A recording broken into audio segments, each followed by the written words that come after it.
Assalamu alaikum. Today we are going to discuss the entrepreneurship, and following will be the sequence of my lecture today.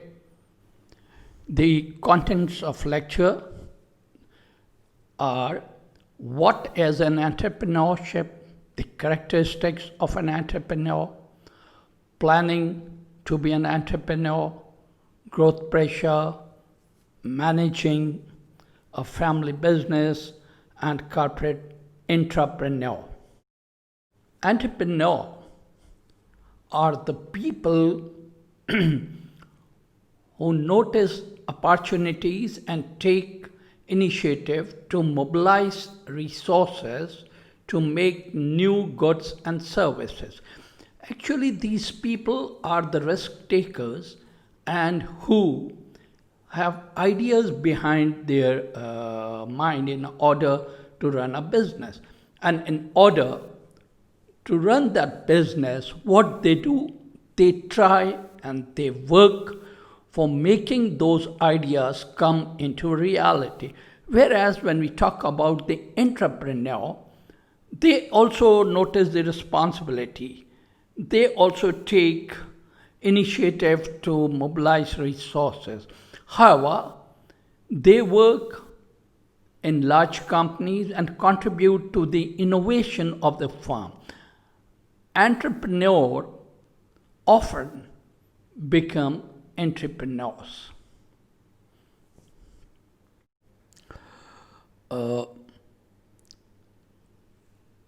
Learning organizations encourage entrepreneurs.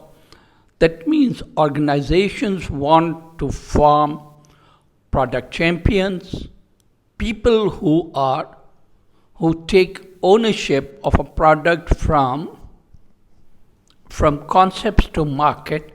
That means those people are specialists in their area and they work within a large company as a small division. For example, we can take and talk about the BUMs, the business unit managers in different companies like Lever Brothers, or now they call it Unilevers. They have valves as a product, and for valves, there are specialists in the valves unit only. They do not worry or they do not are responsible for the production of other products of Unilevers. Similarly, when we talk about the Skunk Works is a group of entrepreneurs who kept themselves separate from the rest of the organization. They work in a smaller group and they only work on that specific product. We also talk about the new venture division that allows a division to act as its own smaller company within a large organization. To encourage the entrepreneur within an organization, what the organization do, they give rewards, they give appreciation letters, different type of remuneration or monetary benefits or monetary rewards, bonus, etc. to people who are in innovation, so that the innovation by workers become valued. When we talk about these small business owners, mostly the business in America with less than 500 employees is taken as a small business owners, whereas in our condition, according to the Factory Acts, any factory, any organization with less than 50 person or less than 50 employees is known as a small business organization or a small business enterprise.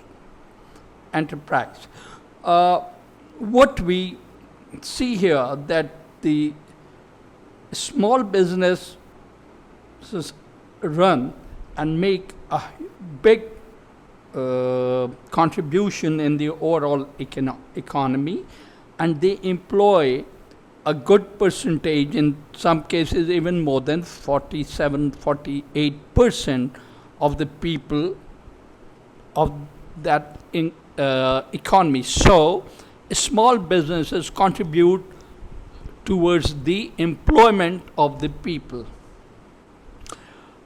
It is very important to look after the employee satisfaction.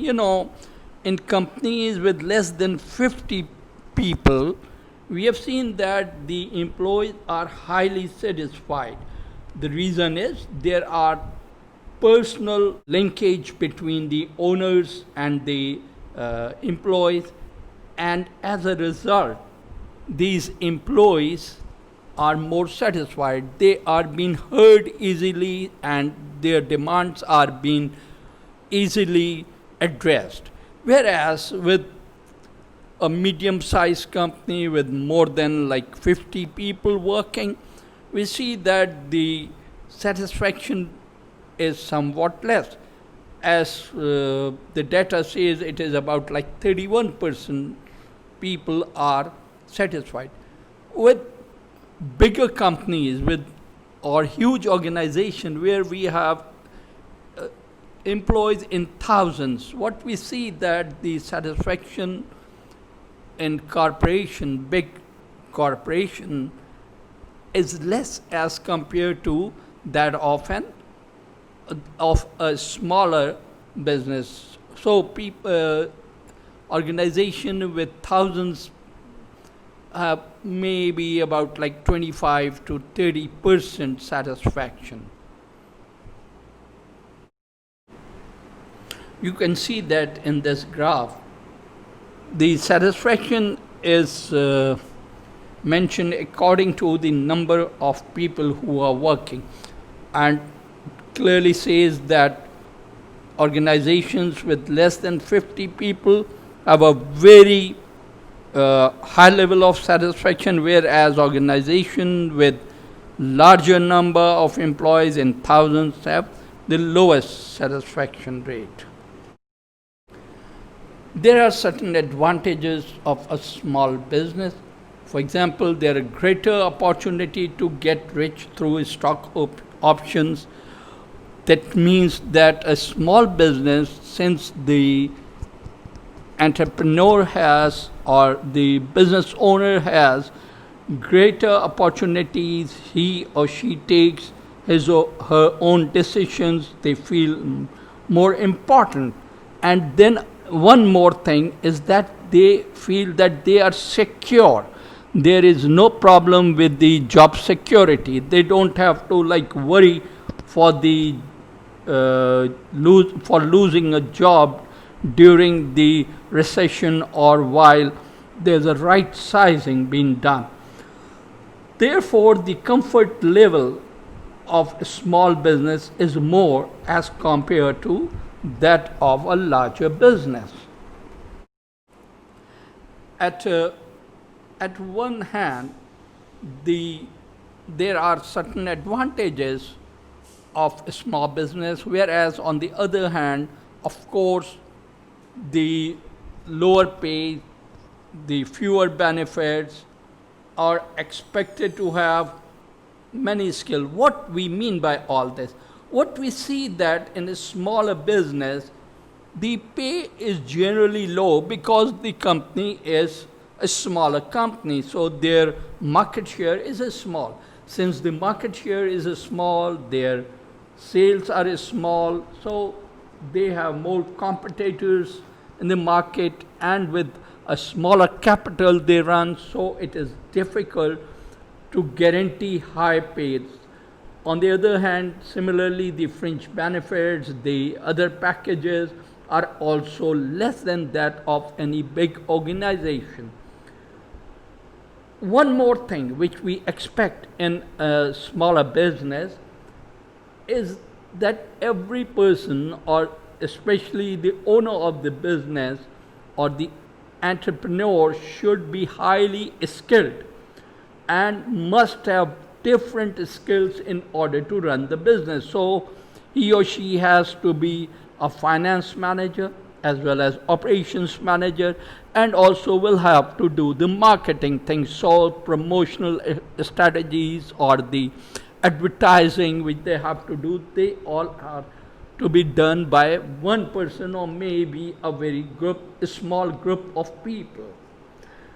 Then in some it is also difficult, that hard to move to a big company. To become a big company, they'll have to work very hard, extraordinary, and then large fluctuations in income is also possible, because the business is small, there are competitors also in the market, and it is easy for the competitors to come and beat them. We can see the example of Polka, who were here a few years back, maybe about 20 years back, but Polka could not stay in the market once the waltz came up, and waltz with a bigger market share took up Polka, and today nobody even knows about Polka. There are certain common traits which an entrepreneur needs to have. Number one, for example, they are the original thinkers. They are the people who have ideas. And then they are risk takers. That means they take risk. They may quit a job and they start their own job. As a result, they have to take the risk and also take responsibility for their own actions. There is no one who would second them or cover them. So they have to take the responsibilities. If there are any losses, they are the people who are responsible for the losses. If there are any debts, they are the people who will be responsible for the debts. So an entrepreneur has to take the responsibility, and they have to feel competent and capable. If they are not highly competent and capable, then staying in the business will be very difficult, arduous. They have to set high goals, and they have to work hard to earn those goals or to become successful. Self-employed parents, it is commonly seen that mostly these entrepreneurs are those who have their parents as self-employed, those who are already running their businesses. It has been seen that people who are in their age group of 30 to 50 generally become entrepreneurs. Although it is not a hard and fast rule, but generally we see that people within this group, because at 30 they have sufficient experience of the market, and they are usually high educated people, because if a person is not highly educated, he or she will have more problems settling or setting their own businesses.